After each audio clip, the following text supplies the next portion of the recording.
Assalamualaikum teman-teman, seperti biasa sebelum mulai Mimin mendoakan semoga teman-teman semua selalu dalam keadaan sehat walafiat. Oke, kali ini kita akan melanjutkan Martial Master versi novel bagian 1897. Bagi yang baru bergabung, selamat bergabung, dan bagi yang belum subscribe dulu lah agar Mimin tambah semangat lagi nih bikin videonya. Oke, kalau sudah kita langsung masuk ke isi ceritanya.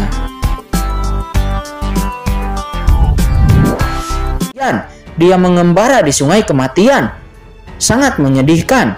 Apakah kamu ingin melihatnya? Raja Iblis Api Merah Cian pasti sangat merindukanmu, kata Lele Bisluwo. Dia berkata kepada Molly, dan bahkan dia berkata sambil menangis. Lier, di mana kamu? Mengapa kamu belum datang kepadaku? Aku sangat sengsara di sini.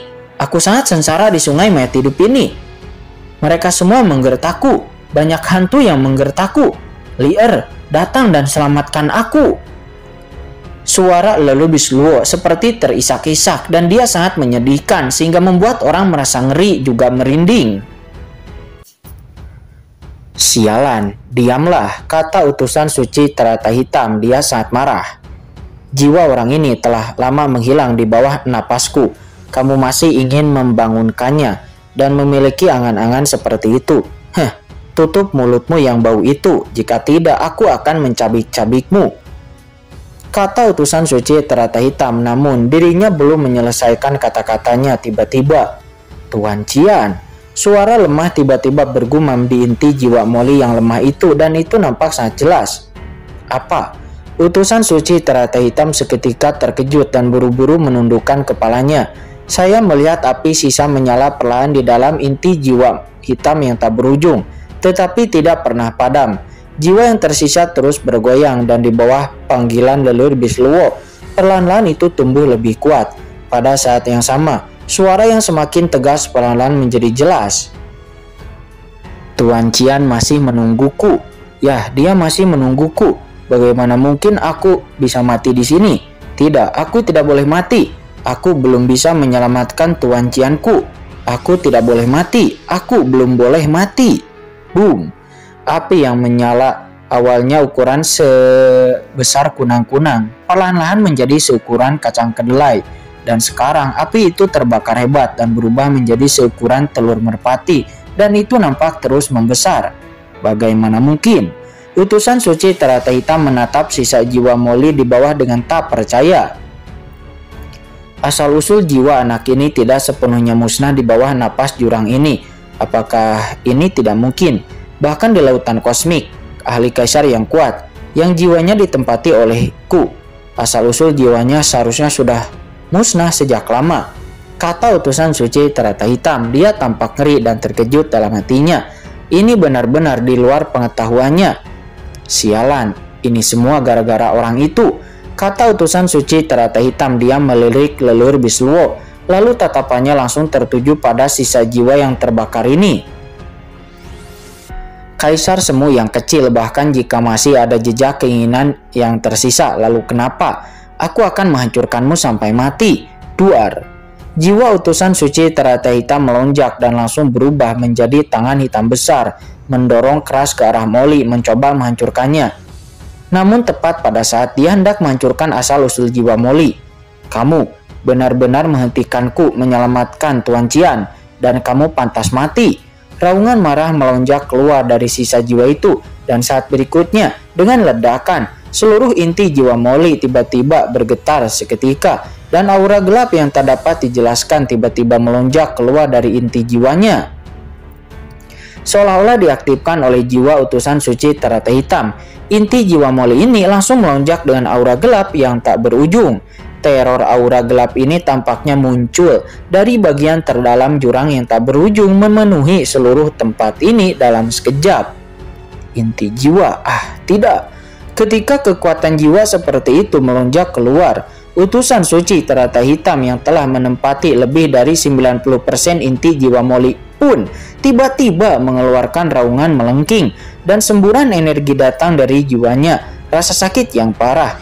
Jiwa yang baik itu tampaknya terkoyak oleh pembekuan. Kekuatan macam apa ini? Kata utusan suci teratai hitam. Dia tampak ngeri, merasakan ruang di inti jiwanya dengan ngeri. Jauh di dalam inti jiwanya, napas sederhana dan dalam naik. Napas ini begitu menakutkan sehingga benar-benar membawa kekuatan yang membuatnya gemetar dan menyerah. Hanya dengan melihatnya sekali saja, dia, seorang utusan suci klan Jurang, memiliki keinginan untuk berlutut di tempat. Terlebih lagi di bagian terdalam inti jiwa, sebuah totem kuno yang gelap dan pekat perlahan beredar dan samar-samar muncul memancarkan aura jahat yang akan menghancurkan seluruh dunia. Tuan Qian, Anda tunggu aku. Tetapi sebelum aku bisa menyelamatkan Anda, bagaimana mungkin aku, Molly, bisa mati di sini? Aku tidak akan mati di sini. Duar, ledakan. Di bawah totem kuno, sosok gelap yang agung muncul, dan napas yang membuat seluruh tubuh dan jiwa dari utusan suci teratai hitam bergetar pun yang hebat menyapu dirinya. Di bawah napas ini, utusan suci teratai hitam seperti semut di depan naga. Dia tidak dapat menopang tubuhnya, hanya bisa melihat ke depan dengan ngeri dengan jiwanya yang bergetar. Totem ini, keluarga kerajaan Jurang. Ini adalah aura keluarga kerajaan. Bagaimana mungkin? Bagaimana orang ini bisa memiliki aura keluarga kerajaan kita jauh di dalam jiwanya? Duar. Jiwa orang suci teratai hitam bergetar dan tubuh jiwa yang awalnya dipenuhi dengan laut jiwa iblis menyusut seketika dan dikeluarkan dari inti jiwa Molly dalam sekejap, menekannya dengan erat di kekosongan lautan jiwa. Di bawah kekuatan totem seperti itu, dirinya tidak bisa bergerak sama sekali. Ini adalah kekuatan dari keluarga kerajaan tertinggi dari klan Jurang mereka. Di klan Jurang, hierarki sangatlah ketat, dan keluarga kerajaan adalah makhluk tertinggi yang memerintah seluruh klan Jurang. Bagaimana itu bisa muncul di dunia bawah ini? Keluarga kerajaan ada di sini, tidak peduli seberapa kuatnya dia harus tunduk. Ketika utusan suci teratai hitam ketakutan, dia samar-samar tampak melihat kedalaman jurang yang tak berujung, dan sepasang mata dingin menatapnya. Itu bagaikan langit, bumi, dan tahun-tahun menatap dingin ke arah jiwanya. Pada saat yang sama, aura gelap yang muncul dari kedalaman inti jiwa perlahan memasuki sisa jiwa Molly. Aura jiwa sisa Molly pun melonjak dalam sekejap, seketika memenuhi seluruh inti jiwanya secara instan, dan terus tumbuh lebih kuat. Sebuah kekuatan yang membuat utusan suci teratai hitam merasa ngeri menyapu dirinya dan menekan dirinya hingga bertekuk lutut. Pewaris keluarga kerajaan. Orang ini adalah pewaris keluarga kerajaan. Tidak heran orang ini membuatku merasa seperti parasit. Jiwa keluarga kerajaan adalah yang tertinggi. Itu adalah tanah suci yang paling dirindukan keluarga kita. Tapi bagaimana ini mungkin? Bagaimana mungkin ada anggota keluarga kerajaan kita di dunia bawah ini? Kata utusan suci teratai hitam. Nampak dia berteriak histeris. Dia merasakan keputusasaan yang belum pernah terjadi sebelumnya di dalam hatinya dan boom. Tetapi pada saat ini, Molly di depan terbangun dengan gila dan lautan jiwanya melonjak hebat dan terus meluas. Aura kaisar yang mengerikan muncul dari tubuh Molly. Sementara di dunia luar, Qin tergantung di atas gua, matanya yang dingin menatap ke bawah. Istana 10 kesengsaraan perlahan melayang di depannya berputar sedikit. Itu samar-samar memancarkan aura yang menakutkan meresap ke sekeliling dan mengunci kekuatan Molly di bawah. Tuan, napas kehidupan pada orang ini menghilang dengan cepat. Saya khawatir dia akan dibawa pergi oleh suku Jurang itu. Apa yang harus kita lakukan sekarang? Kata Kaisar Sime dan Kaisar Yoming. Tidak jauh dari Qin, Kaisar Sime dan Kaisar Yoming menekan Dewi Taiyin, menatap Molly di bawah dengan ekspresi yang sangat gugup. Apakah aku benar-benar salah kali ini? Molly ini bukan tandingan utusan suci teratai hitam dan hidupnya akan berakhir di sini, kata Qin.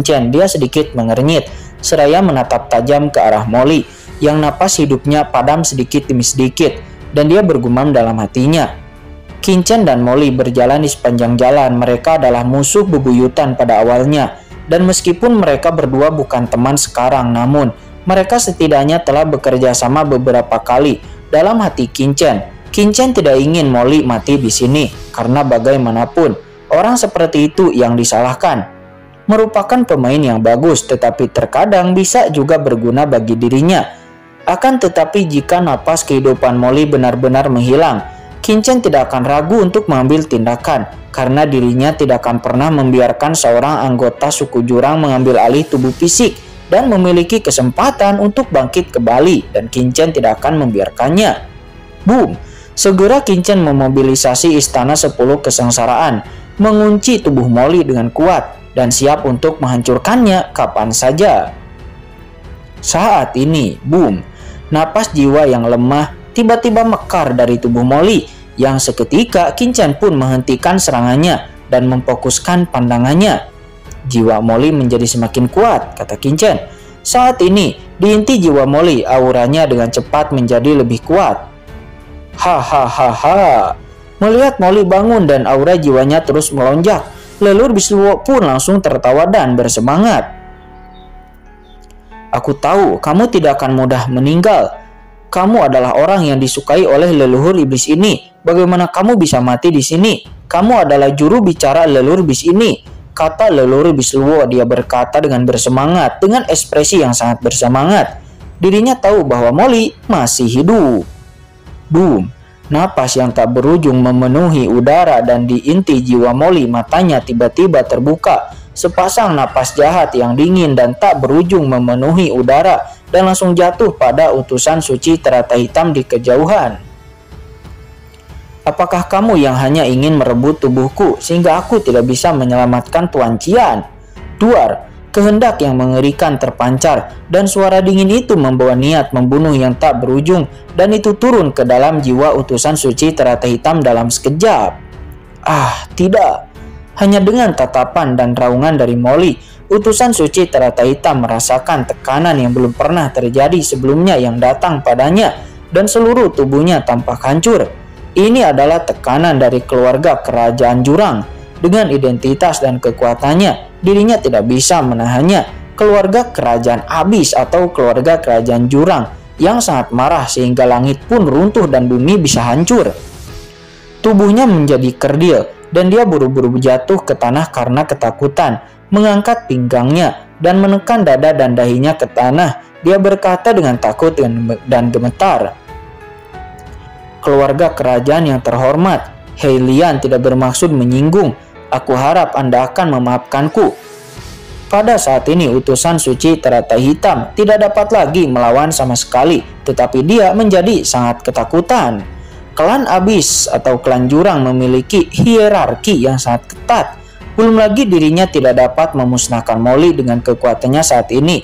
Bahkan jika dia bisa, dirinya tidak akan pernah berani, karena ini adalah penindasan yang terukir dalam jiwa mereka. Jika dirinya benar-benar berani membunuh Molly pada saat kematian Molly nanti, dirinya mungkin juga akan kehilangan jiwanya dan dikuburkan bersamanya. Keluarga kerajaan. Yah, itu benar. Utusan suci teratai hitam mengangkat kepalanya melihat tatapan Molly dan segera menundukkan kepalanya dan berkata, apakah Anda tidak tahu, Tuan? Anda adalah keluarga kerajaan dari keluarga jurangku. Totem di inti jiwa Anda, kekuatan itu adalah segel keluarga kerajaan jurang saya. Ingat, dia adalah pengendali klan jurang saya. Apakah aku pengendali klan jurang? Kata Molly, dia tertegun. Molly menatap tangannya sedikit, matanya bingung. Pada saat ini dia merasakan bahwa kekuatan aneh sedang bangkit di tubuhnya. Kekuatan ini sangat menakutkan dan sangat kuat. Akan tetapi, kekuatan itu membawa kejahatan yang tak ada habisnya, dan niat membunuh langsung muncul di hatinya, seolah-olah dirinya ingin membunuh semua orang. Ini untuk semua orang di surga dan bumi. Apakah ini kekuatan jurang? Aliran napas jiwa gelap yang menakutkan terus mengalir ke tubuh Molly. Molly merasakan bahwa kekuatan jiwanya tumbuh dengan cepat. Dia mengangkat tangannya, dan aliran energi jiwa hitam yang menakutkan itu berkali-kali lebih menakutkan dari sebelumnya. Napas jiwa menyapu dalam sekejap. Badai tak berujung bergulung di lautan jiwa ini. Utusan suci teratai hitam gemetar di sekujur tubuhnya, dan dia membungkuk lebih rendah lagi. Kekuatan jurang. Tidak, aku bukan keluarga kerajaan jurang, kata Molly. Molly berkata dengan suara yang dingin, "Klan jurang apa? Itu adalah keberadaan yang berlawanan dari seluruh lautan kosmik. Bagaimana mungkin dirinya adalah klan jurang itu sendiri?" Leluhur iblis luo di kejauhan juga memiliki pandangan miring di wajahnya. "Nak Molly, kamu sebenarnya adalah anggota suku jurang?" "Tidak, aku bukan," kata Molly dia buru-buru. Hahaha. Namun sebelum Molly selesai berbicara, leluhur iblis luo tiba-tiba tertawa gembira. "Hahaha, itu luar biasa.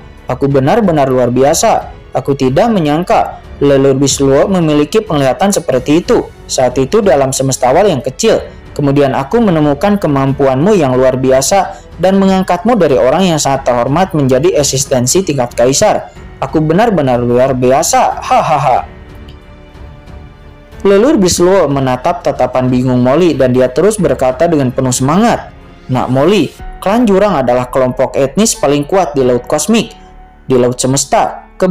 Dikabarkan bahwa itu adalah yang paling menakutkan dari kelompok etnis dan kekuatan yang tak terhitung jumlahnya di laut semesta. Musuh kita, lihat wanita ini. Seorang utusan suci teratai hitam sudah sangat kuat. Akan tetapi kamu adalah anggota keluarga kerajaan. Dan gadis ini benar-benar berlutut ketika dia melihatmu. Status ini, pikirkanlah betapa mengagumkannya itu." Mendengar itu, Molly hanya merenung. "Bukankah kamu mengatakan bahwa kamu selalu mengandalkan diri sendiri tanpa latar belakang ataupun panggung di belakangmu? Bukankah ini akan datang sekarang? Dengan status ini, Molly, kamu akhirnya bisa mengangkat kepalamu di depan anak Qin Chen itu. Ya, apalagi bisa bekerja di bawahnya. Seorang bawahan semacamnya. Siapa yang berani menunjukkan belas kasihan padamu sekarang?" kata leluhur iblis luo. Dia berkata dengan senyum yang gembira. Molly tidak bisa berkata-kata. Apakah dia benar-benar adalah anggota keluarga kerajaan jurang? Atau dia hanya seorang kepala pelayan di bawah komando Qin Chen? Apakah kamu yakin otakmu tidak sedang pamer sekarang? Kamu begitu lancang, sehingga membiarkan keluarga kerajaan kita merendahkan diri ke tingkat yang lain. Kamu pantas mati. Ketika utusan suci teratai hitam mendengar ini, ekspresinya langsung berubah dan dia berteriak dengan marah. "Diam!" Wajah leluhur iblis luo menjadi gelap dan dia memarahi. "Kamu adalah tahanan kecil. Bagaimana kamu bisa berbicara di sini?" "Bocah Molly." Leluhur iblis luo menoleh untuk melihat Molly dan hendak berbicara lagi. Namun tiba-tiba, duar. Setelah lautan jiwa Molly mengembang dengan hebat, aura mengerikan Kaisar Agung tiba-tiba meledak sepenuhnya. Tubuh jiwa Molly terlihat melayang dengan cepat. Aura jurang yang mengerikan berkumpul, dan aura seorang ahli kaisar mulai mengembun pada dirinya. "Apakah aku akan menerobos ranah Kaisar Agung?" kata Molly. Dia menunjukkan ekspresi tidak percaya di wajahnya dan duar. Tidak hanya jiwanya, akan tetapi juga aura di tubuhnya meroket dengan gila-gilaan pada saat ini, menyerap aura jurang yang tak berujung di sekitarnya. Kolam darah jurang di seluruh gua mulai mendidih dengan hebat. Di luar, "Apa?" kata Qin Chen. Dia terkejut. Aura mengerikan yang meletus dari tubuh Molly membawa seserta-merta dampak yang mengerikan, dan dengan ledakan, dirinya dan aura 10 kesengsaraan langsung terhempas. Kemudian Qin Chen terkejut ketika melihat bahwa kolam darah jurang di bawah mengalir ke tubuh Molly seperti orang gila. Duar. Kekuatan kolam darah yang telah terkondensasi selama bertahun-tahun yang tak terhitung jumlahnya saat ini menyerbu masuk ke dalam tubuh Molly. Ledakan. Lautan darah yang gelap melonjak di seluruh tubuh Molly, dan totem gelap perlahan muncul di antara alisnya, dan aura memenuhi udara yang membuat semua orang yang hadir pun ketakutan. "Kekuatan macam apa ini?" kata Qin Chen. Dia mengubah ekspresinya dan menatap totem gelap itu.